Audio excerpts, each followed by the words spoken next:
Hey, this is Mike. Thank you so much for choosing this video. Today I'm checking out a 2022 Hyundai Ioniq 5 full electric vehicle in the limited trim level. This vehicle is sitting on 255/45 Michelin tires wrapped around 20-inch alloy wheels with a gloss black finish. It also has four-wheel disc brakes with ventilated rotors in the front, solid rotors in the back. It also has regenerative braking, which I'll explain that when we get inside the vehicle.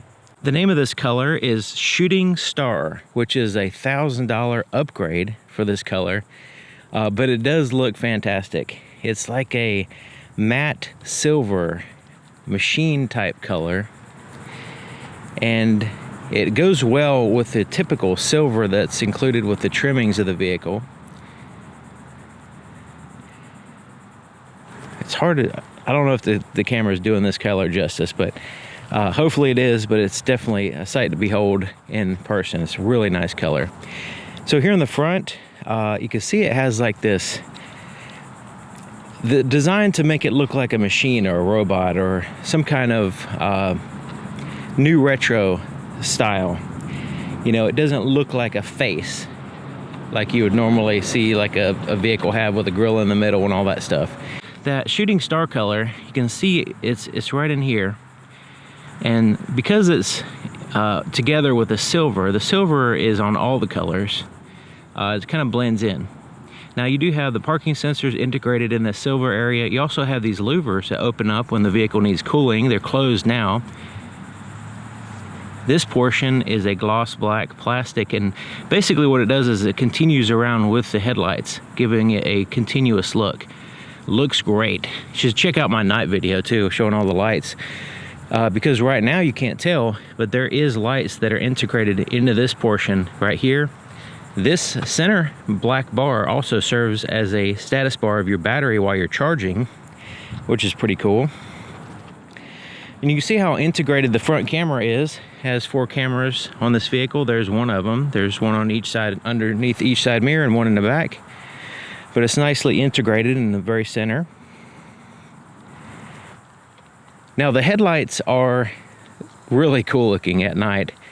It's a quad projector. When I say quad, there's 2 on each side, so there's 4 total. So a dual projector, I guess you could say.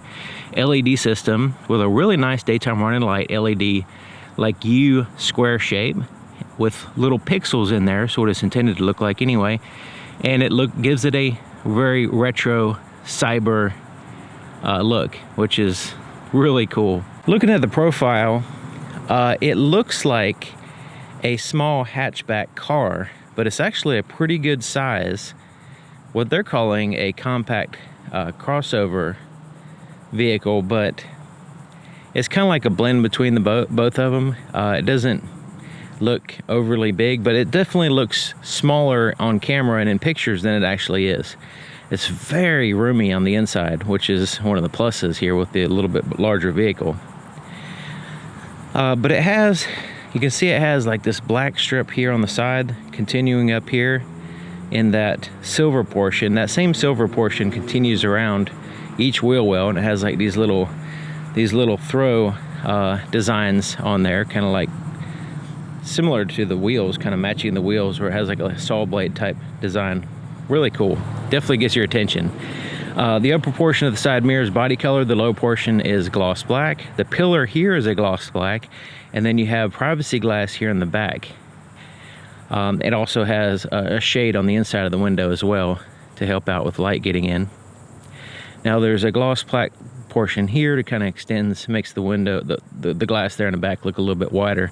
But check out the lines in the middle. So you have this really hard crease here, as well as right in here, and definitely makes the vehicle stand out. And then you have, just like the front and the back, you have these little lines right in here, kind of look like vents for a machine or something. Really cool. This is what the key looks like, and this key is, there's a lot to say because there's a lot of features. But generally, this is a full proximity key system. You can just use the vehicle 100% without taking it out of your pocket. But you do have the lock, unlock buttons. You do have the ability to remote start the vehicle, open up the power lift gate. There's a panic button. Let's go ahead and push that. Has a decent sounding horn. It's not too beepy. You can open up the charge port here. You can even move the vehicle forward and back, and then also after you remote start it. So a lot of features here. So let's go ahead and start with locking and unlocking. So if I lock the vehicle, when we do that, the handles fold in and they're flush with the vehicle. Also, when you're driving down the road, they're flush like this. You have the key, the vehicle's locked, you just have it with you. It could be in your pocket, in a bag, whatever, as long as it's with you. And the vehicle will sense it at a certain point and unlock the doors. It pops out the handles, it unfolds the side mirrors, and allows you access to the vehicle. You can see there's a little physical key in there as well. But if you want to just manually lock it and unlock it, there's a little sensor right here, this little indicated by this little square. You can press that to lock it. You can also press it to unlock it. So that way it can, release the handles or close them in. So if you don't have the power handle, you push in here and then pull out like that. So you can see it's locked down. The charge port is here on the passenger side, here in the rear, and we can use the key to open it up, or if the vehicle's unlocked. So I'll go ahead and unlock it with the key. We can press this button right here, and basically it pushes in on the door and opens it up for you. And then you can see there's a status light right here, and it's kind of in 25% increments here. It also has the DC fast charging capabilities here as well. So, or you can plug in a regular charge nozzle and charge the vehicle there as well. But this one has the ability to really go fast as far as charging with the DC fast charger. So that's something you want to look into as far as finding one while you're on the road to charge the vehicle, because it'll save a lot of time. Now to close it, you don't want to just push down on this. You want to push this button. It will, if you press on this, it will close it, but I think since it has a button to close it, I think it's better to push that. So to remote start it, you press the lock, hold this button here, and it takes a minute, it takes a little bit. It'll go ahead and start it up. It's kind of hard to tell whether it started or not, because basically from a distance especially, you can't hear anything. But I can hear it now. And now I'm gonna move it forward and back to show you how to park in, park out with the key. So you basically just hold the key down, one of the buttons, either forward or back, and it's gonna creep forward, very slow. It takes a second. It straightens the wheel. If the wheel's not straight, it'll straighten it. And it goes really slow. As soon as you let go of that key, it instantly brakes. All right, so now I'm gonna go backwards, press and hold the back button, and it's gonna gently come back. So if you need to get out of a parking spot or something like that, you can do that. This would now be a good time to show you the tail lights here, especially the reverse lights. You can see the reverse lights turn on, brake lights are on. And when you get done moving it forward and backwards, it'll engage the parking brake. It's gonna put it in park, of course, but it's also gonna engage the parking brake as well. Now these doors go almost all the way down to the bottom, almost, but not quite. So it does keep the threshold area relatively clean, considering it goes almost all the way down, and it has a seal around the bottom as well. So here's the inside of the passenger side door. Soft touch surfaces are from the top all the way down to here. This whole area is a handle, which is really cool. I didn't think it would be so nice being able to just grab the door anywhere in this area and close it, but it's really nice. I like it. I like that feature. Also, there's some nice ambient accent mood lighting that illuminates here and also around the speaker, and you can change different colors, which is nice. You can check out my night video. I show all kinds of stuff at night, all the lights and stuff. So hard touch surfaces there at the bottom. You have a large pocket as well.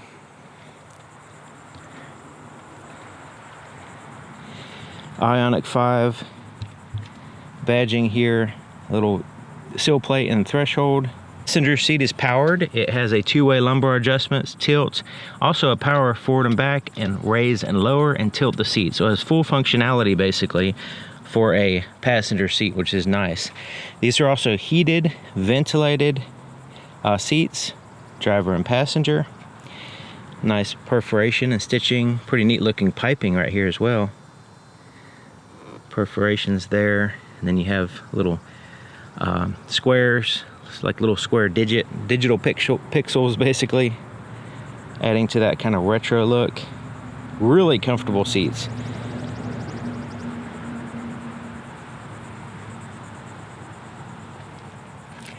And also plenty of legroom here in the front. You notice it's just wide open space. Big flat floor there. Floor mat hooks in place on both sides. And then the floor kind of tapers up, kind of like a footrest there. There's this little center console that's accessible for the driver and the passenger. Glove compartment. It's not locking, but it is huge. It goes way back in there. If you can see, way back in there. Humongous glove compartment. And then there's a black portion here. It's kind of textured, non-reflective. Here's your vents. And then the top part is like a rubbery, soft, non-reflective dash with some stitching in it.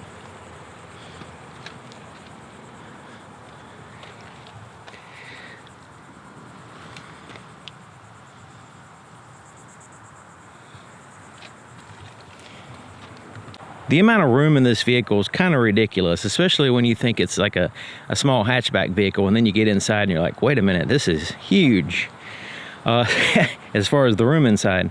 So you can see the opening here in the front, lots of room.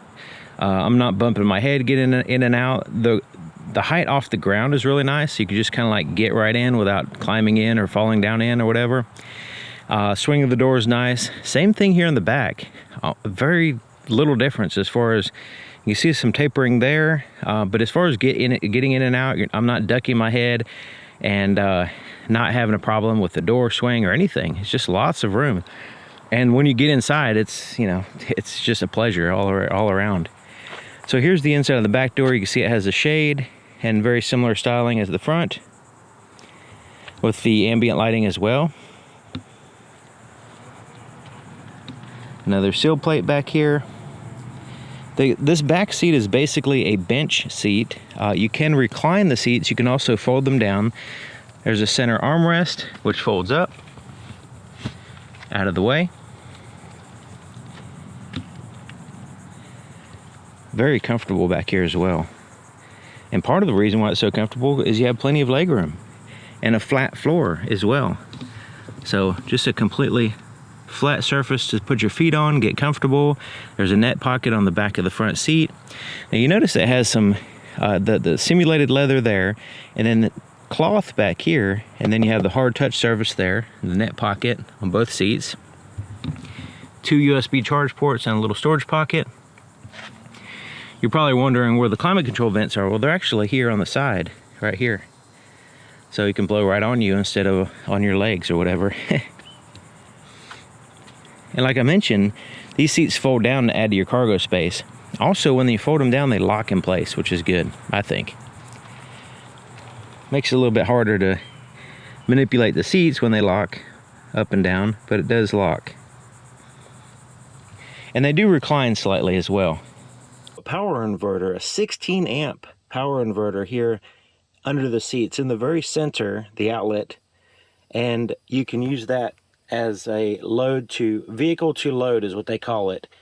So that way you can, you know, use it for pretty much anything you can plug into your house. Is basically the same thing. Now you notice the center console, there's lots of room right here. because that center console moves forward and back. Right now it's in the forward position, but you can move it back if you need to. But depending on your passenger space, you might need to move it forward. Taking a look at the back of the vehicle, starting here at the top, it's a shark fin antenna in a gloss black. There's a third brake light there in the rear spoiler. There's also the ability for air to flow through that spoiler and contour the vehicle a little bit better. Privacy glass here in the back. And the taillights are that pixelated LED design, looking fantastic. Once again, you can check out my night video for that. The backup camera, kind of in a low position, but it is in the very center. It's right here, right there. Wish it was a little bit higher and more integrated like the front, but that's where it is, and it seems to work fine. The parking sensors back here as well. And the tires are nice and wide. I don't know if you noticed that.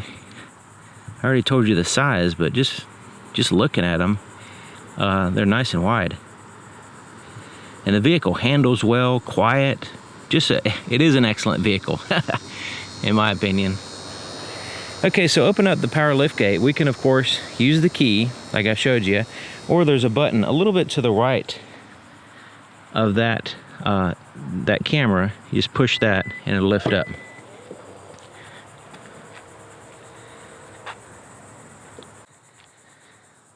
So the cargo area has a shade. Let's go ahead and move that out of the way. And you can remove that shade as well. But there's lots of room. If you have all the seats there occupied with passengers, this will be your cargo space, which is pretty decent. One of the limiting factors, though, is the height, because the vehicle contours rather sharp here. But other than that, as far as just general use, it's fine. I mean, there's plenty of room. There is a 12-volt power supply back here, and a mediocre to poor light for the cargo area. There is an upgrade for the cargo area, but it should just have it already, I think. There's also the ability to attach an external power port here in case you need to initiate some of the electrical components. The battery's dead or you need to work on it. You can connect here, but something you wouldn't normally use. There is tie downs back here as well. With the acceleration of the vehicle, you might want to tie down your stuff back here because it's going to be flopping all over the place when you floor it. Okay, so this lifts up, and you can take this whole cover out if you want, but I'm going to just tilt it up right now. And there's a little bit of additional space under the floor to put some stuff. There's no spare tire. There's a tire inflator kit, unfortunately. Also, the Bose sound system has a subwoofer, and it's located here, kind of in a weird spot, and there's a lot of insulation around it. But yeah, there's a little bit of extra space here. There's also a spot to put reflective triangles right here, or one triangle. Now, folding these seats down, you can do it in a 60-40 split fashion. So if you want to add to your cargo space while still maintaining passenger space, you could do that. Or you can take out the shade, fold the seats down, and have a massive wide open space. Not completely flat, but it is a wide open space. It comes with a charge cable that is 110. So you can just plug it into your house and wait about 3 or 4 days if it's depleted battery to charge it. Now, if you only drive like, 5-10 miles a day, 15 miles maybe, then this charge cable would probably be fine. So it depends on your needs, but it's inadequate certainly for me. For one thing, you want to be able to charge it at your house at a decent rate, because charge centers around are not always available. They don't always work, and sometimes they're full of other cars. Especially the more people buy electric vehicles, the more they are filled up. So being able to charge it at nighttime and have a full charge leaving the day for your day, relieves your range anxiety for one thing. Just sheer convenience. So having just a 110 for a lot of people, I think, is going to be a problem. So you're definitely going to have to upgrade and get another cable once you buy this vehicle. I think for most people are going to have to do that. Lowering the power lift gate, there's a button right here. You just push that and it comes right on down. Now, if you remote start the vehicle and then the vehicle senses the key and unlocks the door for you as you approach it, you could just get in, put it in drive and go. It just automatically senses the key. But since the vehicle's off and I just got in, I do have to press the button to start it. So I hold the brake and I push this button and it starts the system. And it'll actually tell you that it's ready here on the screen to put in drive. Climate control will activate and everything will be ready. Here's the floorboard in front of the driver's seat, and it's just like the other side. It hooks in. And there's the accelerator, brake pedal, nice big footrest here on the left side. Let's go ahead and take a look under the hood. To open the hood, there's a latch a little bit to the right of center. So the center is kind of indicated by that line right there in the camera. You just reach in a little bit to the right there, move it to the left, and lift up. You can see right here is where it is. And once you lift it up a few inches, it goes up the rest of the way by itself. Has insulation there. It's kind of like a clamshell design. And you'll notice it's filled up with stuff. And other electric vehicles it's just empty up here, and it looks like a storage space. Now this one, because of the size of the front end of the vehicle and just the overall size, this one doesn't have a massive place to put stuff, but it does have a place to put stuff. So right under here, so if you lift up the hood, it says EV, just to kind of remind you that, hey, you don't have to check the oil. But there is fluids to check. Brake fluid over there as well. But let's go ahead and lift this up.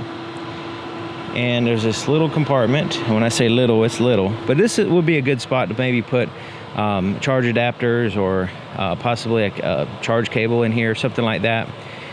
But it is a kind of limiting space, but it does have additional space here. You can also open this up and we'll go ahead and see what's under here. You can see there's some of the EV components.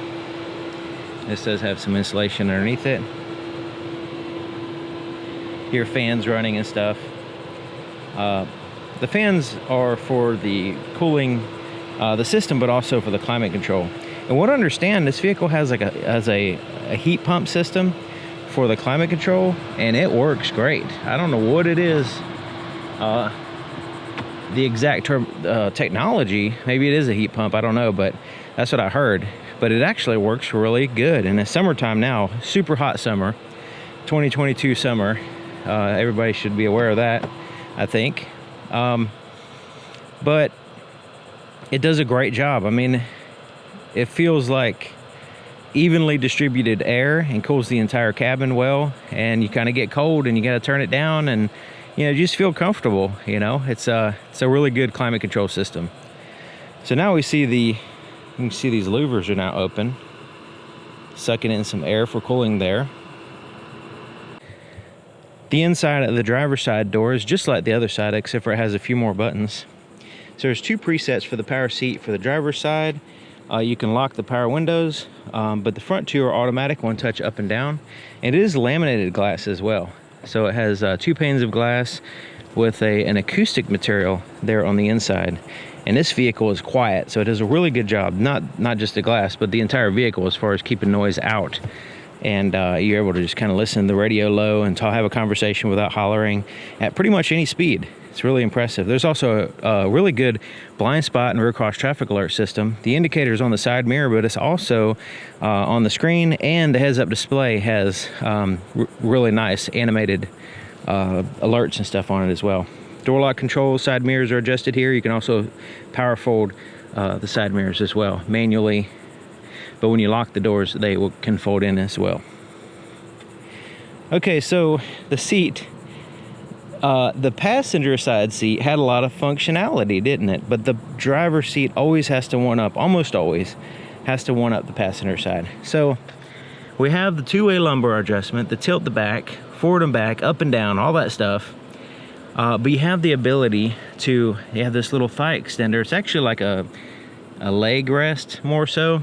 So you can lift it up by itself, but check this out with that button. This button, you kind of have to press it a couple times. So you press it and hold it, and then it pops up on the screen. You make sure there's room behind you, and then you press it again.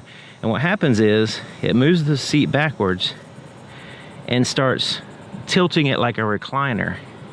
So that little leg lifter thing pops out like a lazy boy recliner, and then it contours your body nicely. I mean, if you actually sit in this seat and feel how comfortable it is in this position, you could definitely take a nap. It is just unreal how well they've contoured this to feel more comfortable than a bed to some degree, or a recliner. So if you're sitting there at a charging location, charging the vehicle, this is the way to do it. To the left of the steering column, there's electric parking brake here, auto hold, which holds the vehicle from creeping forward when you're stopped at a stoplight or whatever.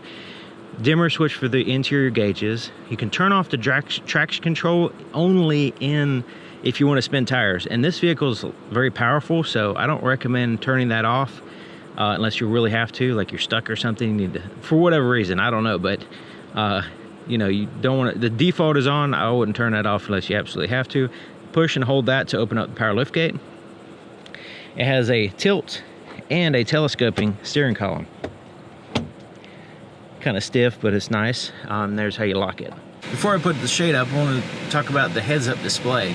It is very crisp and sharp. It gives you plenty of information, and it also has, like, it stays kind of minimal, but it does give you alerts, like visual alerts when there's a vehicle in your blind spot, or when you're simply sitting still at a traffic sign, traffic light or whatever, or in traffic jam, and somebody moves ahead and like moves out of your way, and you can just go ahead and go, but you're still sitting there. It kind of beeps and shows you a little arrow up there to say, hey, it's time to go, type thing. Get little reminders like that. Also, it gives you turn-by-turn directions as well. So lots of cool functionality with the heads-up display. It's a lot better than, I would say it's probably the best heads-up display I've ever seen. I'm sitting in the driver's seat. I'm 6 feet tall, and I have the seat all the way down and all the way back to give you an idea of what the potential legroom is, and it's a little bit too far back for me. There's lots of room there on the side, and also, like, I can stick my legs straight out. So if you're over 6 feet tall, should have no problem with having additional space to drive. Now, it diminishes the back seat room a little bit, but still plenty of room back there. The steering wheel is like a simulated leather wrapping, broad flat bottom on the steering wheel, and it's completely open right in here, which is neat. It just has these two places here to attach to the center. There's pretty aggressive grips going on here at the top. This is a heated steering wheel as well. You notice there's no emblem, kind of like a clean look. So here on the left side, the buttons, there is the volume for the radio up and down here, changed through the audio source, so it's like a list. So up and down meaning like up would be previous, down would be the next one. This is the phone button, so you can answer or hang up. Here with this button, there's voice recognition over here. The mode typically in vehicles is associated with changing the audio source, but this star and that mode, you can customize those buttons within a set list to what you want them to do, basically.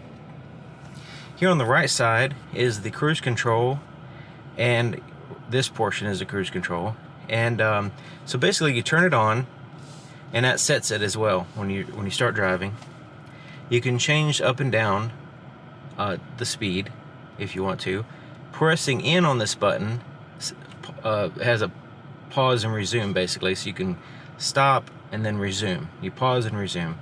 And then you can set the distance between you and the vehicle in front of you. Since this has the radar adaptive cruise control, it can sense how far away the vehicle is, and it has a really nice distance. It keeps a safe distance at the furthest point. I usually keep it at, there's a total of 4 bars. I keep it at like 3, and it's still fine. I like to have a nice good amount of space between me and the vehicle in front of me. And some vehicles they just ride a little bit too close, even at the furthest distance, so this one is really nice. It also has when it can come to a complete stop and then resume. So it's an all-speed adaptive cruise control system. It also handles vehicles turning, like somebody slows down and then turns off, really well. And also if a vehicle pulls out in front of you, it handles that really well as well. So some vehicles, when there's a vehicle turning and they turn off, it just like sits there for a minute, or not a minute, but you know, it sits there too long, and then it starts to slowly accelerate, and everybody behind you is like wondering why you're deliberately impeding traffic by doing that, because it doesn't make any sense.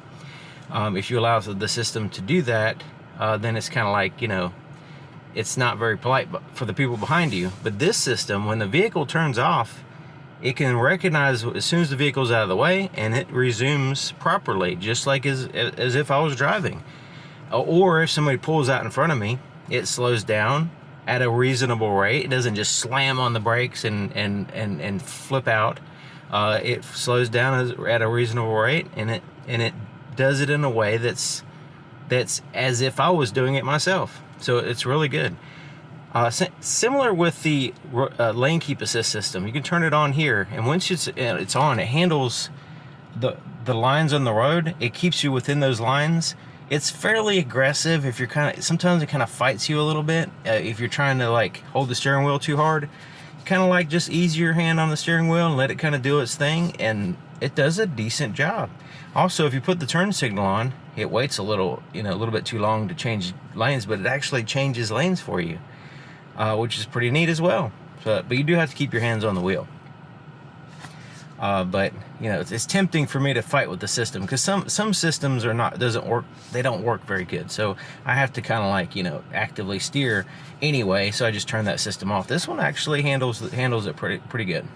Now these buttons here, pages button, this button up and down, and OK, these buttons correspond with the screen. We'll get to that in just a minute. Now the windshield wiper here on the right side, it's just like a regular windshield wiper, except for it has a really cool feature. So it has, when you pull it down, you can see it has these different options here: automatic, low, and high.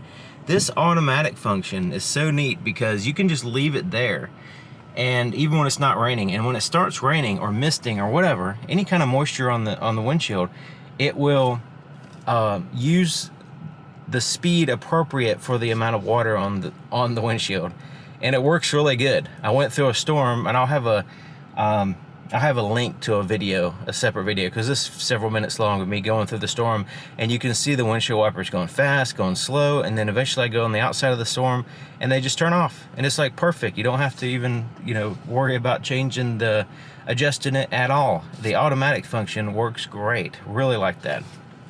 Here on the left side is the turn signal, but it also has the headlight switch. So it has an off, and when you turn it off, it actually turns off all the exterior lights. Unlike some vehicles where they have some exterior lights on, this one you could just turn it all off. Automatic, low beams, and high, or parking light, and then there's the regular headlights. But the automatic high beams, when you turn that on, once you turn it on auto and then put your high beams on, it'll automatically kind of have the automatic high beams on, and they work great. I mean, almost perfect. So that's one of my gripes in most vehicles, is the automatic high beams. I have to instantly turn them off because they're blinding people, flashing people, all kinds of crazy mess, especially with very bright LED headlights. And then all of a sudden it's just decided to go to high beams for no reason right in front of a car, oncoming traffic, or you're behind a car, and just blinding people just at the worst moment sometimes. So this one seems to work great. My experience, I've driven the vehicle several hundred miles, and so far it's no problem at all. So that's another feature that works great. You know, that's the thing about vehicles. If they have a feature, that's one thing, but does it work? Does it work properly? This thing is just knocking them down, just knocking them out of the park. Every feature so far that I've seen that it has, and I use it, it's like, hey, I can actually keep the automatic high beams on, or I can actually turn the automatic windshield wipers on, and it's gonna work, and I don't have to worry about it. That's just such a relief. has a screen here for the gauges and stuff, information screen, and it's the same size as this one, so it's like two identical screens side by side, which is pretty neat. It does sometimes, the camera's not really picking it up, but sometimes from my perception, either the bottom part, since the screen's so big, there's always some portion of it that gets obscured, either right in here like that, or the top of the steering wheels kind of get in the way here. But it's not really a big deal, because you notice they don't really put anything up in here. So as long as I adjust the steering wheel down enough to where I can see everything here at the bottom, it's fine. But you remember these buttons here, the OK, the pages, and the up and down? We're going to use those here in just a second. So moving in, this is what the screen looks like. And there's different views. So this button right here is the drive mode, and you can tie in different views based on the drive mode.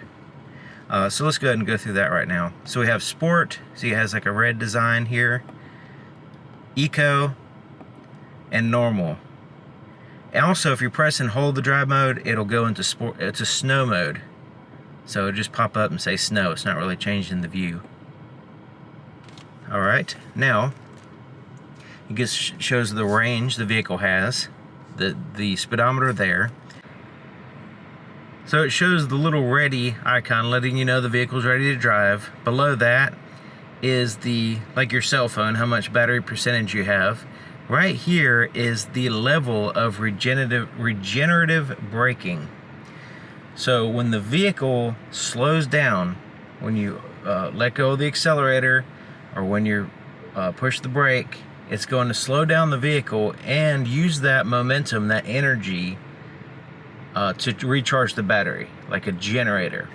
And you can adjust that level with these paddle shifters here. So you can see on the back of the steering wheel, there's one here. This has the plus on it.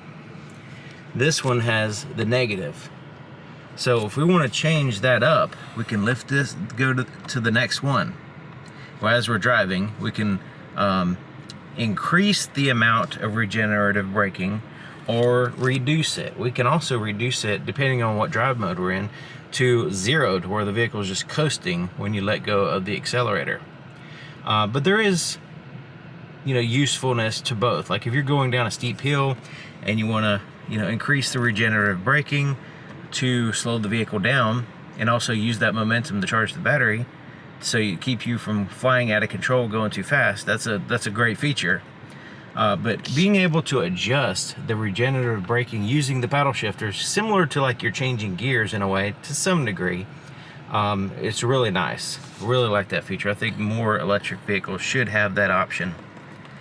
Also, here's the outside temperature, and this is kind of like a status of what the electricity you're using. What's the power draw for while you're driving, so you can keep an eye on that to see if the higher the bar goes, the more electric you're using. So when you floor it, maxes out, and when you ease off on the accelerator, it goes back down, that kind of thing. So if you want to conserve energy, you can kind of keep an eye on that monitor and keep it low. And there's the odometer here, how many miles the vehicle has. And it has this speedometer, and it's like a bar that extends out as you drive. And I'll show you when we go down the road. But right here, this one, as it goes this way, you're using power from the battery. As it comes back this way, not only you're not using power, but you're actually generating power and putting it back into the battery, going this way. So as you let go of the accelerator and you have the regenerative braking turned on and up, then it will slow the vehicle down rapidly, but also charge the battery to some degree. So let's go ahead and use those buttons. The pages buttons, like I mentioned, you can see those little icons as I scroll through. They're different. So this would be like the information about the vehicle and the lane keep assist and the adaptive cruise control. If we scroll up and down here, it just gives us a little monitor, driver attention warning system. You can turn it on or off, and it's just letting you know the status of it. Going to the next page would be like a trip. How far you've driven, how long it took, what was your economy. So on an electric vehicle, it uses miles to kilowatt hours. So instead of miles to gallon, you're using miles to kilowatt hours. And you can scroll up and down and reset these independently. And the next one, it's showing a digital compass now, but it's also related to your GPS, the directions. The next one would be information about your vehicle. This is showing where the power is going. So let's go ahead and put it in reverse and kind of go a little bit. Yeah, I'm not really going fast enough for it to do anything, but basically it lets you know how much power is going to the front and rear wheels. This vehicle is mostly a rear-wheel drive vehicle, so it propels the vehicle with the battery and the motor in the back, and it propels it really nicely. I like rear-wheel drive vehicles to begin with, so this one is a really nice driving vehicle. But it does have the ability to turn on the front motor and use the front wheels as well. So it just kind of lets you, shows you the status of what's going on with that drive system there. This is the tire pressure, which you have to drive for some reason to activate that. And then you push this pages button again, it goes back to the original one. So it has some little bit of information there on the screen. As you're driving, when you turn the turn signal on, it has this camera on the appropriate side to show your blind spot. So it shows right in that spot. Also, it serves to kind of help avoid curves and things like that. It's really nice. It just automatically turns on. And the second screen. So this will be the more of an infotainment screen, is what they call it. But so right now, this is kind of like a home screen. It shows what's going on with your radio, and also it shows the weather. So it's 90 degrees outside. It shows the range, battery percentage. So we got some redundancy here, but this looks nice over here, and it's a little bit bigger. You can see it. Time and date there, and also I don't know if you can see in the background. It gives you a very subtle view of the map in which you're at, and there's your location and a little bit of surroundings. Kind of blends it in, more for looks than actual function, but it's pretty neat. So it has like, you can slide it, and get more information here. So lots of different options here, and it has a normal like navigation map. Right now it's set to night mode. You can see the stars in the sky and everything. You can change the orientation of the map, that kind of thing. And navigation menu is where you put in addresses, search for things, that kind of stuff. Your phone, once you pair it, you have access to your phone book, recent calls, all that. You can send and receive calls. Phone projection, this is for Apple CarPlay, Android Auto. So we have to plug in a USB for that. Cool thing is the voice memo, which is pretty neat. You can play back a memo. You think of something and you can't write it down because you're driving, hit the button and you can say it, and then it records it for you.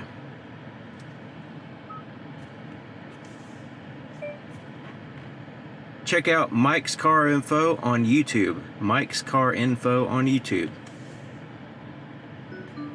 Alright, save that voice memo. Alright, let's go back. Radio. So this is the normal radio here. And it has, let's go to channel list. So you can see different channels here, and it has little icons, looking nice. Really nice clarity screen. The brightness is nice. You notice it's bright enough. Right now I have a shade over the windshield, but just driving around, you don't need a cover to cover up the screens because they're bright enough to where you can see them even in direct sunlight. Alright, let's get back out of that. Climate. There's actually a button down here, but we'll go ahead and use this one as well. So you can see what's going on with the climate system. You can sync them, the driver and passengers, the dual zone. There's also some settings there as well that pops up. Quiet mode. So this would be having the sound system more in the front. So if you got kids sleeping in the back, you know, it lowers the volume and puts it more in the front, that kind of thing. Setup. You know, you can set up the vehicle. Let's say you want to go to heads-up display. You have to hit that, and you adjust it. You notice there's several heads-up. There's several sub menus to get to adjust the heads-up display. So you want to do that before you start driving, because you just can't do it while you're driving safely. So that's one issue with the heads-up display. Also lights, this is where you can adjust the ambient lighting and change the colors. You can adjust the brightness. We can go to the colors. We can have a custom color as well. We can also have dimmed and dark. Linked to the drive mode, we can do that as well. Doors, digital key. There's so many different options here. I have a settings overview for the Genesis, which is a very similar system. So if you want to get into like a full deep dive into this system, that setup video I made for the Genesis, basically just basically the same thing. You can check that out if you want to. All right, so let's go to let's go back here, and then let's go over here. The media, so this would be your AM, FM, satellite radio, Bluetooth audio, USB music, sounds of nature, which is kind of neat, Android Auto, Apple CarPlay, and also has AM, which is interesting because some electric vehicles, or even hybrids that I've seen don't have AM radio, because AM apparently uses more electricity. There's something about AM that some vehicles just don't have. It's interesting. So sounds of nature just kind of has like some, forests, sea waves, rainy day, it's kind of neat. It's just some ambience, especially if you're using that. Let's go to media, and let's stop that. All right, let's say if you're charging and you're laying back in your recliner seat, listening to some ambient sound, that sounds kind of fun. User manual, you have to click. Some vehicles have a user manual on the screen. This one's like, hey, there's a user manual, and then you have to click a barcode, and it's on your phone anyway, which is, I guess it's okay. But anyways, give you an idea of what the screen's all about and how to use it. It's pretty simple, has a lot of functionality. Once you get it set up, you don't have to go into all this stuff. But there's a few things, like if you want to go into the seat, heated steering wheel, heated seat, heated and vented seat, so we can cool that seat if we want. You have to go into here. So there's no like button to turn on, which I was thinking about that, like why would they do that? But then I was thinking maybe because the heated seat or the heated steering wheel uses a lot of electricity, and you don't want to accidentally press the button. So maybe to have an extra step in there, so that way you're doing it with purpose. You're not accidentally hitting a button and running a lot of electricity with your seat or something on, and you don't even know it's on, that kind of thing. All right, but yeah, that's kind of a quick rundown of this particular screen and how to get to everything. And yeah, it works good. It works good for the most part. All right, we're going to come back to the screen in a minute because there's more to show, but we got to go down here for a second. So we saw the start button. There's the volume for the radio, quick access to the map, the navigation, the media, and another, the star here. It's the same one that's on the steering wheel, so when you hit either one of those, it's going to take it to your shortcut right there. So this is the tune through the radio station or whatever you're playing up and down. This is for the camera. I'll get to that in a second. And then this is for the parking sensors. You can quickly turn those off if they're driving you nuts. So let's go ahead and push this button. So that pops up this camera system, which is fantastic. I mean, it is great. Love the camera system.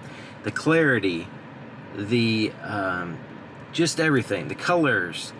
You can make out almost every detail. Also, you have these different options. So right now, this is showing the backup camera, but if I put it in drive, it's going to show the front. Even shows you guidelines where your tires are going to go, or the vehicle's going to go. But let's go ahead and put it, let's go ahead and push that again. Now it's going to show the back. So let's go ahead and show you what goes on with the back. Hitting that button, we can get a top-down view. We can get the wide view that we originally saw. or we can have a view of both rear tires, the side of the vehicle, and there's the rear tire. Also, this button, we can press that, and it gives us a view of the vehicle, and we can go like this and look around it, see what's going on within the immediate vicinity of the vehicle. Isn't that cool?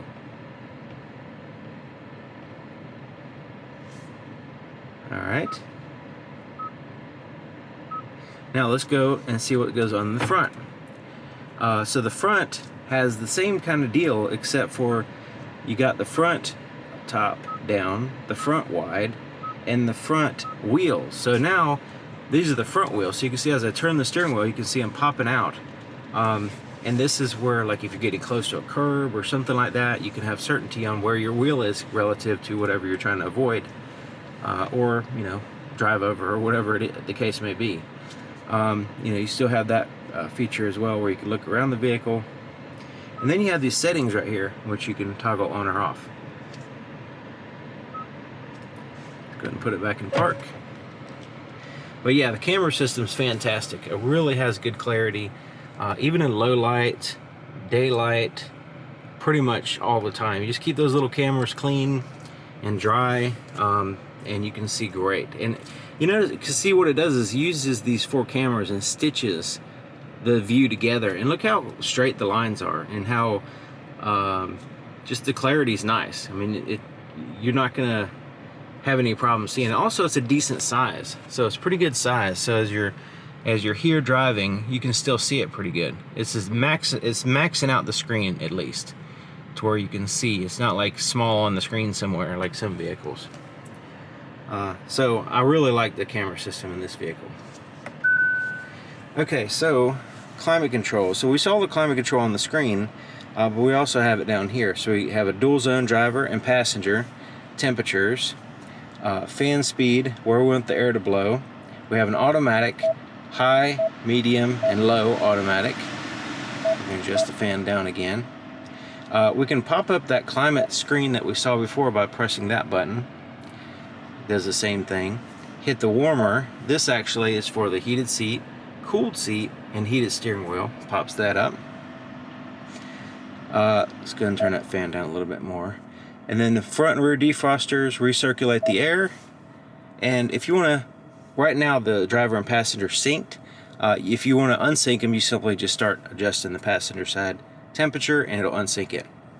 To resync it, you have to go back to the climate screen, and then there's a sync button right there. Now another thing is you can set it for driver only. Let's say you're driving by yourself. You don't want the air to blow all over the place. You just want it on you. You can turn that on. Kind of interesting feature. It helps with conserving energy, basically. Okay, so down here is the USB port. This is the one to connect for Apple CarPlay, Android Auto. You have a 12-volt power supply and a little storage pocket. But you notice it's like way down there next to the accelerator, so it's kind of not easily reached. So that's one thing to consider. Cup holders here with little articulating arms accommodating for different size cups. There's also a little rubber insert there that you can take out, clean, put it back in, which is pretty cool. There's 2 USB charge ports, a wireless cell phone charger in here as well on this left side. It'll illuminate this when it's charging. And a nice wide open space right here. Let me increase the brightness so you can see a little bit better. Right in there. And there's this armrest. So this armrest is kind of rubbery soft. It is comfortable. It has a pretty decent height. I like the height off of the, near the seat here. So it's maybe not quite wide enough to share with a passenger. But this lifts up. The whole thing lifts up, and then there's a compartment here. Press the button, and then the second part lifts up, and it's kind of spring-loaded, so it doesn't flap back down on you. You can lift it up. It goes right there. Doesn't go all the way back, but there's where it goes. And then there's this compartment here, which you can put some stuff, and it has a little rubber mat that you can take out, clean, put it back in. The rear view mirror is a auto dim rear view mirror. It's actually auto dimming right now. because I have the shade over the light sensor, which is located there on the right, on the back. You can see it's auto dimming, and it's just the rearview mirror. And then right here is the HomeLink garage door opener controls. Right above that is the interior lights. So it has nice ambient or moonlight type light. It's pretty bright at night, especially with the light interior. It doesn't really look super bright right now, but you gotta check out my night video. But so you can turn on all the interior lights there. If you want to turn on an individual reading light, there's a button there, soft touch button, or here, and there's like a little tiny braille type bump that's there indicating where to press. So at nighttime you can kind of feel and then find it and turn it on. But this button is not illuminated for some reason. You also have this button is when you open the door, it turns on the light. You can turn that feature on or off here. And then this one is to just have this part illuminated. This is for the shade, for the glass roof. We'll look at that in a minute. And then you have roadside assistance buttons here in blue link as well. Then it's like an app for your cell phone. The visor has a cloth just like the headliner, covering, little clip there, a mirror, a light. It also extends out. Same thing on the other side. So there's a glass roof. It's not really like a sunroof like you'd think that opens up and tilts and all that stuff. It's just a glass roof, but it does have a shade that covers 100% of the light, which is nice. Sometimes on a hot day, you just don't want any light coming in, sunlight coming in on you. You can do that just by closing the shade. So this button here, we can go ahead and you pull it out like this way to open it up, and it opens up from the middle, which is kind of neat. And it has a tinted glass up here. I can feel the heat from the sun right now. It is a hot day, but it is a nice big roof. It goes all the way there in the back, and looks really neat. It's completely wide open. There's no like bar in the middle or anything, and so that's really nice. But let's go ahead and shade it for now because it's such a hot day. Maybe on a cold day this would be better. Okay, so looking at the visibility in the back, you can see that the headrest kind of get in the way. There's a fairly significant pillar back there. Now, the back shades can of course retract into the door, but it also has a privacy glass back here. So this is a good thing in my mind because it's good that this is considered a SUV type vehicle and not a hatchback. Because if it was a hatchback, you couldn't have those very dark windows back there. So in this case, you can actually have the real dark windows and the shades, which is nice. For me, I prefer that. But the visibility's fine. I mean, it does have those pillars back there, and you just have to get used to them. That's all there is to it. Now, it has that camera system, which is fantastic. The blind spot detection, rear cross traffic alert, parking sensors, all kinds of technology to help you, avoid obstacles and stuff like that, backing out and all that. So it's not a problem at all. I mean, the visibility is technically an issue with the large pillars, but like I said, there's so much technology in addition to that it makes it really a non-issue. When I first saw these handles, I really like them. I still like them, but I was just wondering, what if you just like drop something in there? Because it's not like a pocket or anything, but it kind of open like one. So I put this coin in here, and you can't move it to the back, so it kind of stops there. So you kind of move it to the front, and then there's a little spot to kind of like ramp it out. So if you put stuff in there, you can actually just slide it up to the front part and take it right out. Now I have the 240 volt plug plugged in, and I have it set at the minimum charge level. So it's like a little bit over 20 amps. So the 110 charge cord was about 12 amps. So this is a little bit more, quite a bit more amps, and also has 240 volts. So you can see that the amount of time has decreased quite a bit. But depending on how many amps you're willing to use, you can adjust that. So we can go here, and we can go to the charge current. You see it says minimum, reduced, So right now we're at 5.5 kilowatt charging with a 9 hour and 40 minutes time to fully charged. On this minimum, we'll go to reduced. Now it goes up to 8.2 kilowatts, and the charge time is now 5 hours and 30 minutes. It takes a second for it to update. So that's quite a bit faster. And if we go to maximum here, go to maximum, now it's 9.1 kilowatts, and let that update.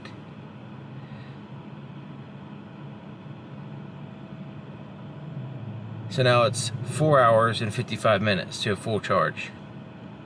So there's quite a bit of a difference there between maximum, reduced. Let that update. So the reduced and maximum is not a huge difference, but when you go to the minimum, you can see it goes up quite a bit.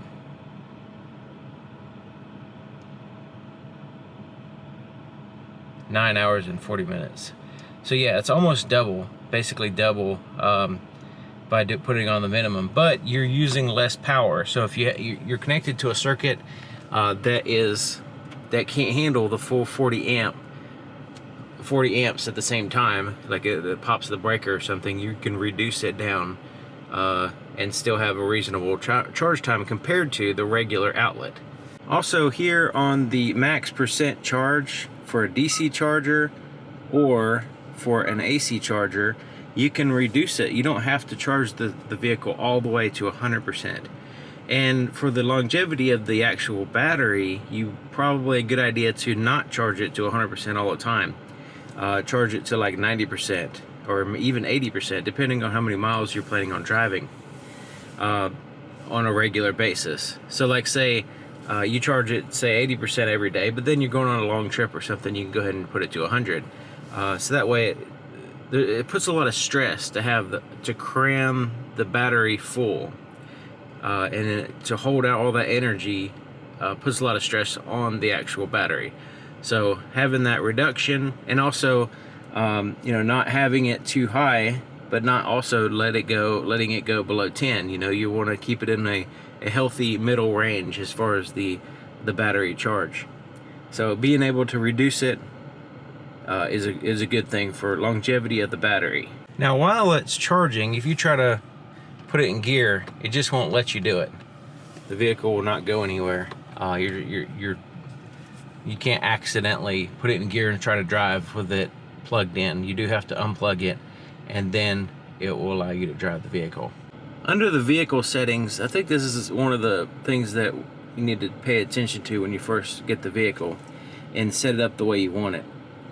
So when you plug in to charge, the connection can lock in place, so that way somebody doesn't pull it out and steal your cable, for one thing, or just unhook. Like if you're in a public place, they can unplug yours and then plug in their vehicle, so you can have it lock in place while charging or always when the vehicle is locked. So if you just have it while charging, then once it's complete, then somebody can come along and unplug it. But like if you're in a public place, it's not a big deal. But if you're using your own cable and you're in a place where somebody could just walk up and take the cable, then you want to go ahead and change it to always, and that way, as long as the doors are locked, it will lock it in there. Or if you want to not lock it at all, you can do that as well. You also have charging voice prompts, and I turned it off, but basically what it does is has a voice that says now charging, and it kind of speaks kind of loud outside the vehicle. It's like a voice recognition, like a voice, like the vehicle computer voice or whatever, and it's like now charging or charging complete or whatever. So I turn that off just so I don't disturb anybody when I'm plugging in the vehicle, but you can turn that on, and you can also adjust the loudness of that voice. Also in the vehicle settings, you have the climate control eco mode. You can turn that on or off. Right now it's turned off. So this will increase the range based on reducing the cooling and heating power of the climate control. since it's like literally 103 degrees outside, I decided to turn that off, so it will not reduce the cooling effect of the climate control. But if you're in an environment that's not really that hot or not that cold, and you kind of want to extend your range a little bit, that's one really good way of doing it. Because I don't know if you notice here, if you go here, it'll show you your range, right? This is how many miles to the next charge point, the closest charge point right here. Here's how far you can drive with the current battery level with the climate control on, and then here's how far you can travel with the climate control off. So there's quite a bit of difference there. So the climate control does make a big difference in your range. So it's, 20 miles, that adds up, especially if you have it's only 60% charge right now. So that's a bigger difference the larger amount of charge you have. So there's a couple things in the settings that you want to know that it's there, that you can adjust it if you want. So it's a good idea to go through and set up the vehicle the way you want it, and look through everything thoroughly. And then once you start using it, you'll know, like, oh yeah, I can turn off, or I can reduce. The climate control will still work, but it's going to be reduced. That'll help out. Or if you need a little bit more range and it's not really hot or cold, you can go ahead and just roll the windows down or whatever and turn off the climate control, and you can get better range. So the EV settings here, you have this right here, EV, that you can go into, and then it has this screen where it shows the battery level, the distance to the next charge port, how far you can drive with the current settings, or in how far you could drive with the climate control off. So it kind of gives you an idea there. But right here, there's a little cog, little gear. You hit that, and you can set up more things here. Max percent charge, charging current, winter mode, which warms the battery, utility mode, which is you can connect things to the vehicle using a power connection, which you'll need that separately. So you can activate that. But also, if you go back here and then you go into setup, vehicle, there is, of course, the drive, different things you can set up here for the vehicle. There's drive mode. There's the climate control eco mode, which you can turn on if you want, which is related to the